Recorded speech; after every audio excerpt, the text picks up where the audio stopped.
We have now learned that if you don't feed your intestinal microbiome feeds on you. And so what do you have to feed the gut? Fiber is the primary food for the intestinal bacteria. People think salt is the reason for high blood pressure. Wrong.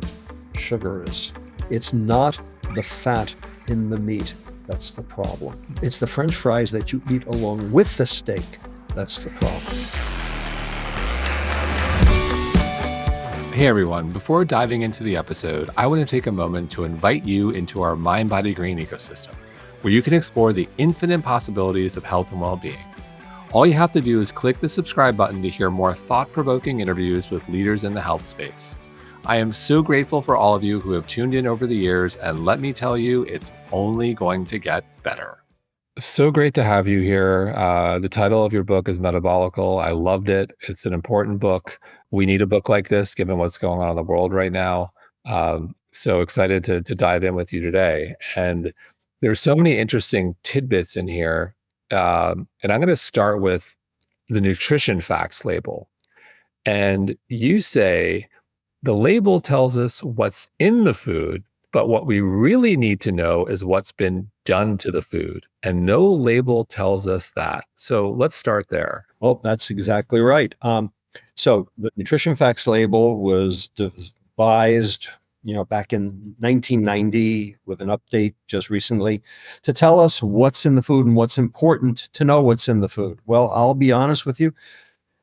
You're assuming that there's something in the food that's not, if you have to have that nutrition facts label. My contention, and the whole point of the book, is that all food is inherently good. It's what we do to the food that's not. And what we do to the food is add stuff, and it's the stuff we add, whether it's labeled or not, that matters, and stuff that's been taken out.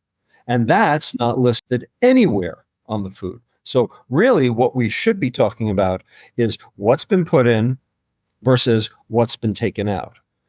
And if we knew that, then first of all, 75% of what's in the store, no one would buy if you actually knew that. And number two, you would have some guesstimate then about the degree of processing, and you could make decisions on what you would consume based on that, rather than what some USDA scientist decided was good for you, which, to be honest with you, basically discounts all real food. And the reason is because real food doesn't have a label. There is no label on a radish. There is no label on an apple, and there doesn't need to be. The only things that have labels are things that have been processed. Is there an example of a healthy food that should be healthy and really is terrible? That does have a label. Is there an egregious example that sticks out? Let's give an easy one. Let's do fruit juice. An orange is fine. An orange juice is not fine. Now, people say, well, what's the difference? Well, the difference is what got thrown in the garbage, because that's the real nutrient. It was the fiber. Now, people say, how can fiber be a nutrient? You don't even absorb fiber. That's exactly the point. Yes, you don't absorb it, which is why the FDA does not consider it a nutrient. It's because you don't absorb it, because that fiber is not food for you. It's food for your bacteria. It's food for your intestinal microbiome. And we have now learned that if you don't feed your intestinal microbiome feeds on you. And if it decides that it's not getting what it needs, it's going to actually chew the mucin layer right off your intestinal epithelial cells, thus exposing those cells to bacteria, to cytokines, promoting leaky gut, and ultimately leading to inflammatory bowel disease, irritable bowel syndrome, possibly leaky gut, insulin resistance, chronic metabolic disease, and death. All the things you don't want. Because you drank the orange juice instead of eating the orange. So where I'm going to go next, it sounds like we should avoid processed food and eat real food. And then I will, I go to my, I go to my playbook, and my playbook goes to the famous Michael Pollan quote we all love to reference: "Eat food, not too much, mostly plants," which you reference in the book, and you say Michael's a friend. But hold on, I think you got it wrong. You like to say, "Protect the liver, feed the gut." So can you elaborate on protect the liver, feed the gut? Sure. So the first of thing is he said, eat food, not too much, mostly plants, in his famous New York Times Magazine article. And, that sounds good and sounds right, but actually it's not right. So first of all, eat food. What's food? So my question is, are Oreos food? That's number one question. Number two, not too much. Well, how do you do that when your leptin is being interfered with, and so your brain can't see the signal that tells you to stop eating? How are you supposed to eat not too much? And then finally, mostly plants, going back to the Oreo, Coke and Doritos and Oreos are all vegan. They're mostly plants. In fact, they're all plants. And I don't think you can eat too much worse than that. So those three clauses in Michael's motto, I think, are all problematic. So after, you have to look at the science, you have to understand what's going on. What I've tried to do in this book is distill the real message into two clauses, 6 words instead of 7. Protect the liver, feed the gut. So protect the liver. Well, protect the liver from what? Well, a bunch of things, mostly sugar. As it turns out that your liver has an innate capacity to metabolize sugar, and it's got an upper threshold, it's got a ceiling, same as alcohol. So if you consume a beer, chances are you will not have exceeded your alcohol threshold. If you consume 2 beers, you might, depends on whether you're a woman or a man. If you consume 3, there's a good chance you will have exceeded your alcohol threshold, and you'll start to feel it. If you consume 4, you've got a big problem. And if you consume 5, you're a friggin' alcoholic. Right? So it's a dose issue.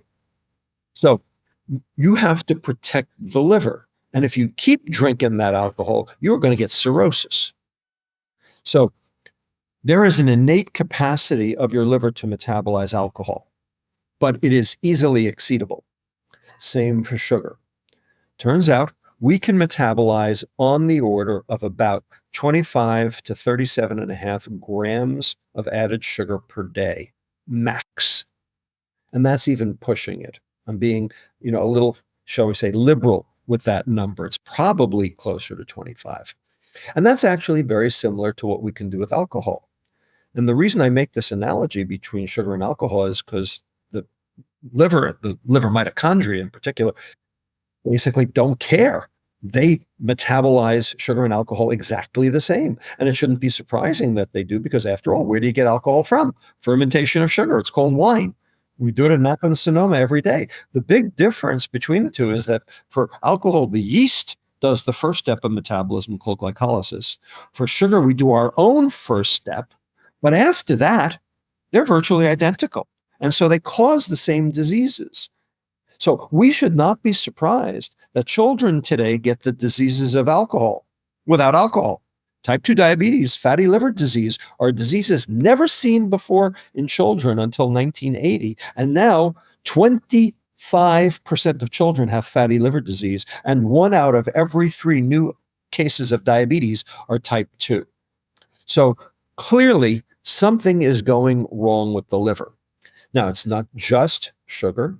You got to protect it from heavy metals. You got to protect it from glyphosate. You got to protect it from a host of other things, branched chain amino acids, which can overwhelm the liver's capacity to metabolize it and turn into liver fat as well. So protect the liver. The second is feed the gut. And so what do you have to feed the gut? Well, fiber is the primary food for the intestinal bacteria. And the problem is we've taken fiber out of the food very specifically for shelf life. So, as an example, all right, you have a whole grain, okay? The whole grain has a husk on it on the outside. The starch is on the inside. You swallow the whole grain. The intestine, the enzymes in the intestine have to shear off all of that fiber before you can actually get to the starch, which means that the absorption of that starch will be very delayed. And that's a good thing because that means that your glucose level doesn't go up so fast, which means your insulin level stays low. This is the concept of glycemic load. But in addition, that fiber is actually allowing for the gut to be fed. And so those bacteria in your gut will be happy. And we always now talk about, the microbiome being dysfunctional or, the bad bacteria and the good bacteria. Well, the easiest way to grow your good bacteria is to give them what they need, which is fiber. So protect the liver, feed the gut. So you're touching on diabetes. I have to go to obesity next because it's a huge epidemic. And you say obesity is a red herring. So can you elaborate? Here's what you need to know. 30% of Americans are obese, BMI over 30. Agreed. Obesity is a problem. I don't disagree that it's a problem. But really what it is some marker for the problem. And here's how we know that. Yes, 30% of Americans are obese. 80% of the 30% are metabolically ill. So 80% of 30%. That's a lot of people. 57 million people are metabolically ill and they're obese. But that means that 20% of that 30% are not. They are metabolically healthy. We have a name for them, MHO, metabolically healthy obese. They will live a completely normal life, die at a completely normal age, not cost the taxpayer a dime. They're just fat. They even have normal length telomeres, the ends of the chromosomes that determine how fast your cells die and therefore how fast you die.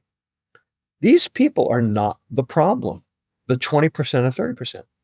Conversely, 40% of the normal weight population, the BMI under 30, have the exact same diseases as the obese. Normal weight people get type 2 diabetes, hypertension, lipid problems, cardiovascular disease, cancer, dementia, fatty liver disease, polycystic ovarian disease too. Okay, but they get it at normal weight. Now, when you do the math, 40% of 70% is actually greater than 80% of 30%. There are 67 million thin sick people compared to 57 million fat sick people. There are more thin sick people than fat sick people, but the thin sick people are calling the fat sick people the problem. And when you do the math, that's more than half the US population, which is what makes this a public health crisis. And if normal weight people get it too, how can it be about behavior? This looks more like exposure. This looks like cholera or tuberculosis or influenza or even COVID-19 for that matter, where you can have somebody in the same house as somebody else and somebody has the virus and somebody else doesn't. All right. So the bottom line is it's not the obesity. It's not the fat you can see. It's not the fat that you measure when you stand on the scale. It's the fat in the organs. It's the fat in the liver. It's the fat in the muscles. And that you can't measure by standing on a scale. So it's the fat you can't see that makes all the difference. So if I'm listening right now, I'm thinking, oh, great. So I'm pretty healthy. You sure about that? Well, I am because I, do the ridiculous amount of blood testing where I get, my 28 vials of blood and all that good stuff with our friend Dr. Frank. But I'm pretty good. I'm not perfect, but I'm 46. I'm pretty good. But with that said, I'm sure a lot of people are saying, "Oh, wow! Like, how do I know if I am doing well?" So, what are the labs? What are the tests that people should pay attention to when they go to their practitioner, wherever they live in the world, and demand and say, "Hey, I want X, Y, and Z." The question you're asking is, how do you know what your metabolic status is? That's what you're asking. And that's a very, very good question. There are a couple of things that you can know just from looking. So vital signs are valuable. Okay, blood pressure is valuable. Your waist circumference is the most valuable. Your belt size. If you're a male and you have a belt size of 40 or greater, chances are you've got visceral and probably liver fat, and you've got a problem. For females, it's 35 inches. So that's something that costs nothing, and you can find that out very easily. This has nothing to do with standing on the scale. This has to do with your belt size. Now, in terms of lab tests, there are a lot of different lab tests out there, and the question is, which ones do you want to know? The very first thing you have to know is do not take the word normal for an answer. Your doctor will look at the lab slip, at your chem panel and say, oh, all your labs are normal. Screw that. Okay. Get the friggin' numbers, write them down. Okay. Just because they say normal, that just means that the number is within the reference range. Well, that reference range is garbage. It's useless. It is BS. Okay. And I've got worse words to say about it. All right. Do you know why that H and the L, the high and the low, are there in the third column on the thing? Because that's $10. All right. They get to charge for that. That's an interpretation. Right. It's junk. Okay. They have to have a reference range in order to be able to put the H or the L. That's not what you want to know. Let me give you an example of a test that is very useful, very valuable. And if your doctor doesn't understand what he or she is looking at, you're going to waste it. It's called an ALT, alanine aminotransferase. This is a test of liver fat. Now, it is sensitive but not specific. So when it's high, it means something. When it's low, it doesn't. All right. But it is a very valuable test, and it's easy to get, and it comes on a standard chem panel. Now, if you look at an ALT, if you look at the normal range, the reference range, it will tell you that a normal ALT is up to 40 units per liter. This is garbage. Total, complete trash. When I entered medical school in 1976, the upper limit on ALT was 25. Today, it's 40, same test. How come it was 25 then and it's 40 now? The answer, the entire curve has shifted to the right because now 45% of the population has fatty liver disease and they don't know it. So they're, quote, healthy, unquote, because they don't know that they've got fatty liver. So they go in, they get their blood drawn. Doctor says, how are you? I'm normal. And then they do the Gaussian distribution on that. And sure enough, 2 standard deviations above the mean, which is where you draw the line, that's at 40. Yeah, now it is. But it used to be at 25. And the reason is because now everyone's got fatty liver disease. So really, 25 is the upper limit of normal. And if your doctor doesn't know that, then you're going to miss it. You're not going to know that you've got a problem. That's one example. Second example, fasting insulin. I think fasting insulin is the single best test of your metabolic status. And your doctor has to order it. It's not part of a standard chem panel. Now, the problem is the American Diabetes Association says, do not draw fasting insulins. Do not. It says right on their website, fasting insulin is useless. Garbage. Total, complete trash also. Now, why do they say that? They say it for 2 reasons, both of which are wrong. The first reason they say it is because fasting insulin, the assay, is not standardized across laboratories. That is true. That is true. So what? Here's the problem. There is a prohormone, of insulin called proinsulin. It is a bigger molecule. The C-peptide is a fragment that has to be cleaved out of that proinsulin molecule to actually make insulin. When your pancreas is working super hard and is ultra stressed, as it is when you're metabolically ill, your pancreas wants to put out whatever it can as fast as it can to try to deal with the high blood glucose. And so it will release proinsulin instead of cleaving out the C-peptide and releasing insulin. And some of the antibodies in some of the assays, especially the cheap assays around the country, will measure proinsulin as insulin and won't distinguish between the two. So that is true. And that's why the American Diabetes Association says don't draw it. If it's high, that's a warning sign that there's a problem, whether you're measuring insulin or proinsulin. So that really doesn't fly. That they're concerned. The second reason they say don't draw it is fasting insulin levels do not correlate with obesity. That is also true. So what? Because it's not about obesity. As I've already told you, obesity is a red herring. It's about metabolic health. It's about the fat you can't see. And fasting insulin correlates with that ectopic fat, the fat in the organs, very well. So it's an extremely valuable piece of information. And, you're told not to get it. So that's why I wrote this book, is, to give people the information that their doctors aren't learning. So where do you want the fasting insulin ideally? What level? So anything over 15 microunits per mil is going to be an issue. So you really want it to be below 10. I mean, as low as possible. I mean, 2 is really good. I mean, and the lower it is, the longer you're going to live, for sure. But if you're at 15 or greater, you've got an issue. So ALT, fasting insulin, anything else come to mind? Sure.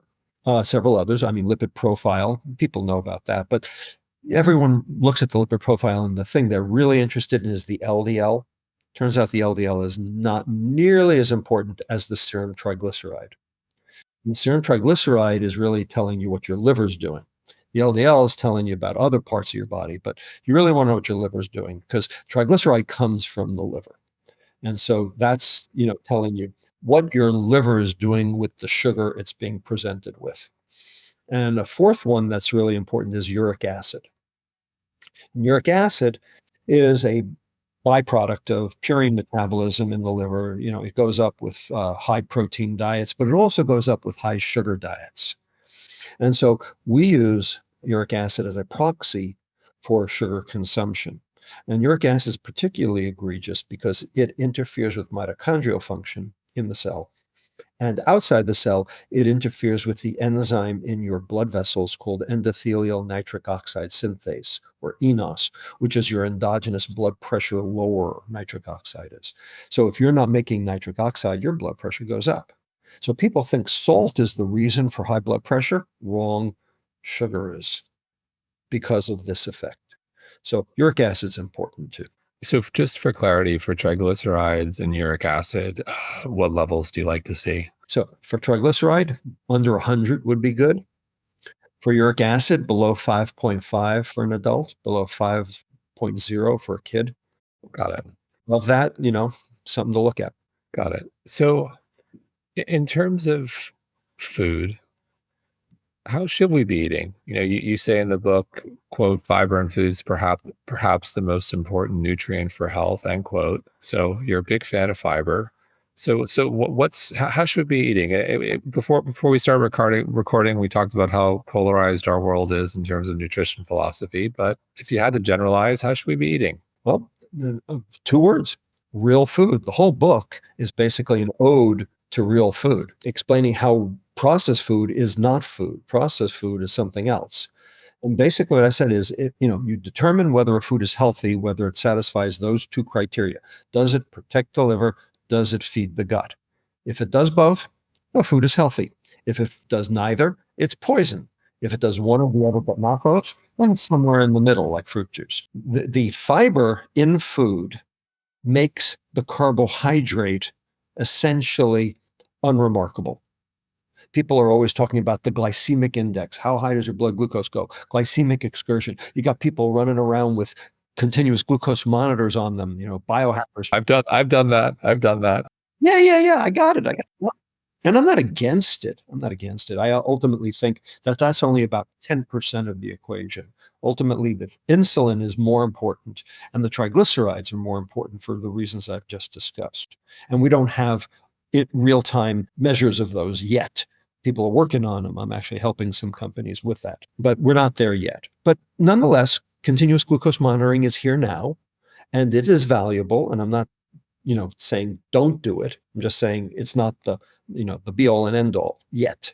We're not there yet. It's in process. So that fiber, okay, is keeping that carbohydrate, the refined carbohydrate within the food itself, from getting into the portal vein and going straight to the liver. So you are protecting your liver and you're preventing that glycemic excursion. And therefore, you're keeping your insulin nice and level. But only real food has both soluble and insoluble fiber. Processed food, the fiber's been removed for shelf life, as I talked about. So that's where the action is. And that's why real food works, processed food doesn't. So, in terms of sources of fiber, what are some of your favorite foods that are generally great for everyone looking to get insoluble and soluble fiber? Truly, anything that doesn't have a label. If it had a label, and chances are it's been, the fiber's been removed. That's why it has a label, is because the fiber's been removed.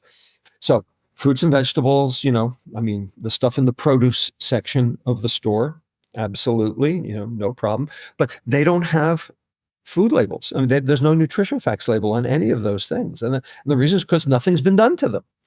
There's only a label if something's been done to it. So any produce, and then we get to the meat and the various proteins. The bottom line is that there are things that have been done to the meat that are not so good.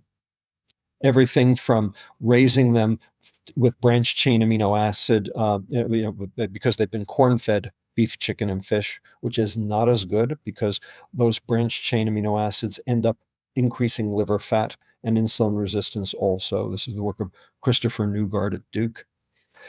In addition, there are a lot of, they've been loaded with antibiotics because, they have to live on the CAFO, the concentrated animal feeding operation, and they will get sick because the manure is not cleared away. They live in their own manure. And so the only way to keep them from dying is by pumping them full of antibiotics. Well, the problem is that we're then consuming those antibiotics and it's changing our intestinal microbiome. So, you have to be, sort of a little careful about where you get your meat from. Notice I don't have any specific problem with red meat, although processed red meat seems to be a little bit of a problem and increases risk for diabetes, possibly because of the nitrates, possibly because of some of the other preservatives that have been put into processed meat. Something that, is not listed anywhere is glyphosate. So there's GMO, non-GMO. People are very concerned about what glyphosate might do. We don't yet know. We're still working on that, but it looks like glyphosate takes the place of glycine in some of our own proteins in our body and can cause them to be dysfunctional. But that's, still work in progress. Bottom line is, if you ate real food, you wouldn't have to worry about any of this stuff. It's the processed food that's the problem. And in the book, I go through all the things that processed food has had done to it and why they are a problem. Food adulterations, food subtractions, food additions, and food addictions because of the addition of sugar. So, in terms of meat, seafood, and poultry, assuming we're buying grass-fed, we're buying wild, we're buying organic, we're checking all the appropriate boxes in terms of sourcing to make sure none of the crap is in there. Then the next big question for so many people: well, how much is enough? How much is too much? Do I need, if I eat too much red meat, am I going to run into cardiovascular issues? How much seafood do I need? You're a big fan of omega-3s. So let's talk about, meat, seafood, and poultry. And what do we need, if any? Okay. So you don't need any. So there are vegans who are not getting any meat, seafood, or poultry. And I am not against veganism, contrary to popular belief. But you're against fake burgers. I know that. Well, I'm not sure if I'm against fake burgers yet. There are the leg hemoglobin that is used to flavor the fake meat, the artificial meat, the Beyond Meat and Impossible Burger. It has not been tested. It has not been tested. It's been tested for acute toxicity by the FDA, but it has not been tested for chronic toxicity. And there are other things in that Impossible Burger that are potential problems as well. So I have yet to see any data on whether people who switch to Impossible Burgers from regular meat are any more healthy than they were before. It does have a label, though. It does have a label because it's been processed. Indeed. So in general, meat that is marbled, which of course is the tender meat, if you will, the US prime choice, cut it with a butter knife, really flavorful. Okay. Why are they marbled? Why is that meat marbled? If you look at Italian beef or Argentinian beef, and I've got a picture in the book, it's one of the figures in, I think it's figure 18.1. I actually show in a picture I took in a Rome restaurant window of Italian steak, Argentinian steak, and US steak. And the Italian and the Argentinian, homogeneous throughout, nice and pink, a little harder to cut, but absolutely delicious. Our steak, marbled. Well, what is that marbling? That's intramyocellular lipid. That's fat in the muscle. That's metabolic syndrome. That animal has metabolic syndrome. That animal went from birth to slaughter in 6 months. The Argentinian and the Italian cow, steer, I should say, went from birth to slaughter in 18 months, 3 times faster to get from birth to slaughter because they are putting fat everywhere. They are hyperinsulinemic. One of the reasons is because they're eating corn, because those branched chain amino acids are being turned into fat in the liver, which is driving their hyperinsulinemia, which is driving their growth.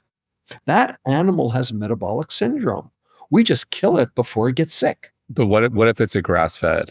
So if it's grass-fed, yeah. Right. So if you look at grass-fed beef, it is way more homogeneous. You don't see that marbling for exactly that reason. So that's one of the issues. So knowing that is very important. And the same thing is true of poultry.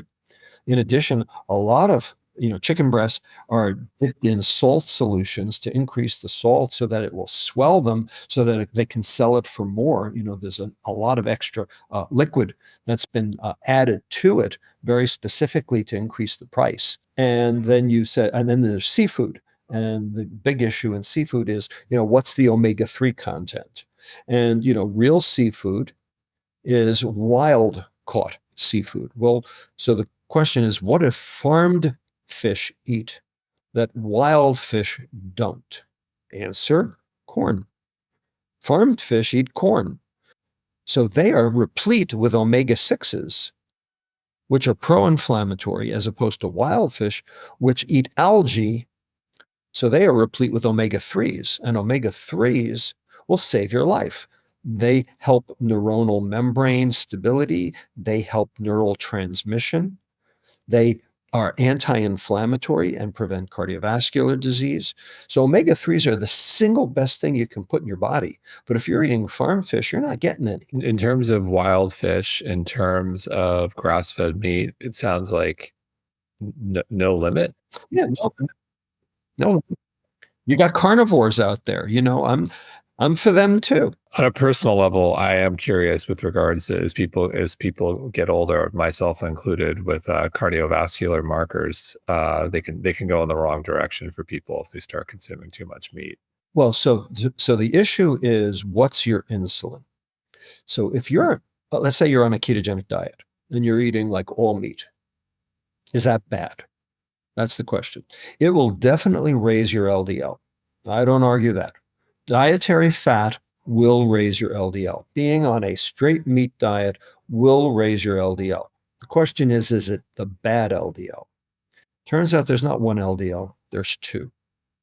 One's called large buoyant, which is cardiovascularly neutral, and the other one's called small dense, which is cardiovascularly problematic. And the reason is because it's dense, it sinks, so it falls out of the laminar flow through the capillaries, and it's small, so it gets under the surface of the endothelial cells to start the foam cell, the plaque formation process. So without question, small dense LDL is the bad guy. Well, meat High protein, high saturated fat raises your LDL, but it's the large buoyant, not the small dense. And it turns out it's not the saturated fat that's the problem, it's the saturated fatty acids that are the problem. So saturated fat are triglycerides, they're triacylglycerols, they're packaged. They're palmitate and stearate and what have you. They are packaged into an ester with a glycerol molecule. The carboxylic acid, the COOH, which is the reactive part of the fatty acid, it's esterified. It's not available. Saturated fatty acids, where that carboxylic acid is available, those are the bad guys. So non-esterified fatty acids, NEFAs or free fatty acids, that's where the problem is. The question is that what you're eating? No, that's not what you're eating. You're eating the globules, you're eating the triglycerides, you're not eating the free fatty acids. So where are the free fatty acids? Well, they're coming from lipolysis of peripheral adipose tissue due to insulin resistance, and they're coming in the liver when the liver turns sugar into fat, because that's they have to make free fatty acids first before they can be esterified. So the bottom line is, in both cases, it's due to insulin resistance and due to carbohydrate and particularly sugar. So it's not the fat in the meat that's the problem. It's the insulin it's the French fries that you eat along with the steak that's the problem. Definitely interesting. And you mentioned keto, and I think of the keto community and low carb community and the gluten-free community, and there are so many great options for people out there. And one thing that stood out to me in the book was cassava flour, because I see it all the time. And you say no good, cassava flour, no good. So I think there are lots of people listening right now are going to say, whoa. So let's talk about that. Well, cassava flour is just refined carbohydrate like any other refined carbohydrate. It can be potato flour, it can be wheat flour. Cassava flour. It doesn't have gluten. Okay, that's fine. So gluten-free people, are onto cassava flour. I understand that. But ultimately, cassava has very little fiber in it. That's one of the reasons why cassava flour is easily harvested. Very little fiber. The point is that if you overwhelm yourself with refined carbohydrate without fiber, you are going to generate a glycemic excursion. You're going to basically overpower your liver's capacity. You're going to generate an insulin response, and you're going to generate weight gain and insulin resistance in the process. You're going to contribute to chronic metabolic disease. And it's not specific to cassava flour. It's, true for any of our refined carbohydrates. For any of those flours or alternative flours, are there some that are better than others? Is it almond flour? Is it whole wheat? But, if you're going to have a wrap, if you're going to have a sandwich, if you're going to have some sort of flour, if you will, are some choices better than others? Yeah, well, the ones that are lower in carbohydrate. So, for instance, almond flour has a lot more fat in it and also has a little bit of fiber, because almonds have quite a bit of fiber in them. So, that's probably, and also is still gluten-free. So that's still probably a better choice in most cases. Okay. The ones that are, lowest in fiber are going to be your worst choices. And cassava is, definitely in that category. Got it. So something else you talk about in the book, I love this quote. You say that in chronic disease, there are many, they are not druggable. They are in fact foodable. So not druggable, foodable. So can we unpack that? Sure. This is a complicated, concept, but let me try to do that. Type 2 diabetes, hypertension, lipid problems, cardiovascular disease, cancer, dementia. These are not diseases. These are manifestations of diseases. The real disease is what's going on inside the cell, the subcellular pathologies. Now, we don't have ICD-11 codes for those. We don't have names for those. We do have names. The scientists know them, but we don't teach them to the doctors, so the patients don't know them. So I'm going to name the 8 chronic subcellular pathologies that are going on underneath all of these various chronic diseases that we are dealing with today. And here they are in order: glycation, oxidative stress, mitochondrial dysfunction, insulin resistance, membrane instability, inflammation, methylation, and autophagy. These are the 8 subcellular processes that belie all of the chronic metabolic diseases we currently know about. When you look at the molecular mechanisms of each of these pathologies, which I have, they're not druggable. What is druggable are the symptoms. So, yes, you can lower LDL, but LDL is not the problem. LDL is a manifestation of the problem. Yes, you can lower blood glucose, but blood glucose is not the problem. It's a manifestation of the insulin resistance and the mitochondrial dysfunction.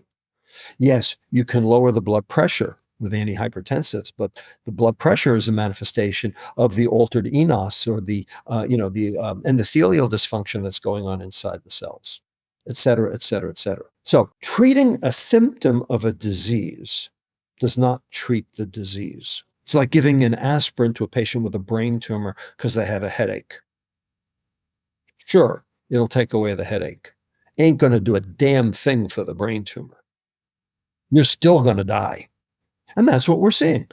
So we're not seeing any improvement in longevity or any improvement in health span because of the use of all of these very expensive medicines. In fact, lifespan's going down in America 4 years in a row, despite the fact that we have all of these drugs to treat them. And the reason is because we're not treating the disease, we're treating the symptom or the manifestation of the disease. But what does treat it? Real food. And when you look at the pathways, you can see where the real food actually works. So each of these 8 pathologies that I just mentioned, they're not druggable, but they are foodable. So very briefly, this one's specific to me. So methylation. So our listeners are numb to this number, so I'll share it again. But I have the MTHFR gene and COMT, and I have the double C677T. So I discovered a couple of years ago my homocysteine was 63. Oh my. Everyone has the same reaction. Now it's between 12 and 15. But again, for 7. I'm working on it. I'm also a little bit of a genetic freak. And the way I look at all the data and the numbers, it's like, hey, sometimes it is what it is. Everything else looks good. I'm trying. So with that said, I saw that decrease through the cocktail of B vitamins, betaine. I work with Lippmann, Frank Lippmann on it. I'm curious with methylation specific, because I'm also convinced that more people have methylation issues and don't know about it. Correct. Methylation specific, can you talk a little bit about how food can help there? So methyl groups are not supposed to be on your DNA. Okay, when they are, they can stop transcription and translation. So, the goal is to keep your DNA clean, as it were. Now, there are other things hanging off DNA too. It's not just methyl groups. I mean, it can be sumoyl groups, et cetera. There's a lot of different epigenetic, they're called epigenetic marks on different genes throughout the entire genome. But the goal is to try to keep those to a minimum. And the problem is that there are certain disease states and certain gene variants that, like you have, of genes that are supposed to protect your DNA that aren't working so great. And the famous one, the one that you've just described, is called MTHFR, or methyl tetrahydrofolate reductase. So when your MTHFR is not working right, you're going to methylate a lot of genes. And that's not necessarily good, because it means you're going to have various cellular dysfunctions. One of the things that builds up in that case is this intermediate amino acid called homocysteine. Now, homocysteine should go to cystathionine and go into the amino acid metabolism pathway and be gotten rid of. But when you have an MTHFR mutation or a deficiency or something where it's not working right, you're going to end up having a buildup in homocysteine, which has been shown to contribute to cardiovascular disease. Can you force it? And the answer is apparently, to some extent, depending on how bad the gene defect is, to some extent you can. And so folate is the driver. But other B vitamins help as well, and other B vitamins are important in trying to prevent methylation. So a lot of people, that's one of the reasons why B complexes are, out there. And, obviously, B12 is a big issue as well, and that's very important in terms of epigenetics as well. And lots of people now have B12 deficiency because they're on proton pump inhibitors for their heartburn, and they're not absorbing the B12. And so there are a whole bunch of different things in terms of how micronutrients ultimately impact on amino acid metabolism and on your DNA that are important in trying to keep you healthy. So, in closing, I'll timestamp this. It's April 8th. The world's changing pretty fast, but it's April 8th we're talking. Uh, what science or research are you following you think is interesting that has potential and we may be talking about a year or so from now? What do you think the conversation's going? Well, I just read an article just this morning that I am very excited about. So we all know that mitochondria are in the crosshairs. Mitochondria, all of these diseases, all these chronic metabolic diseases are mitochondrial diseases. They're all defects in energy utilization. And the goal is to make your mitochondria run cleanly and efficiently and get rid of the old ones, because the old ones make oxidative stress. So having the best mitochondria you can have is the goal. That's one of the reasons why people exercise, is because exercise induces PGC1 alpha. PGC1 alpha is the precursor to good mitochondrial biogenesis, adrenergic activation of muscle. All good. Turns out there is a protein in cells, and it is called Parkin-1, Parkin. And turns out Parkin-1 is the first cellular signal that your mitochondria are under stress. And they go to try to stabilize the mitochondria. And now Parkin-1 has been associated with Parkinson's disease and diabetes and a few other chronic diseases. Basically, again, demonstrating to us that it's the mitochondria that matter. These are all mitochondrial diseases, and we are basically killing our mitochondria. But do you know what kills our mitochondria fastest, worst, and is so ubiquitous that your grandmother is killing your mitochondria? Sugar. Because fructose decreases mitochondrial beta oxidation. So that's where we need to, that's what we need to fix. We need to get our mitochondria up and running. Fascinating. Well, Rob, thank you so much. Love the book, Metabolical. Everyone, pick it up. Metabolical, the lore and the lies of processed food, nutrition, and modern medicine. And I meant that modern medicine part. No holds barred here. Okay, I name names. Okay. I would say that this book was a kiss and tell, but since it's really about diabetes, it's more like a piss and tell.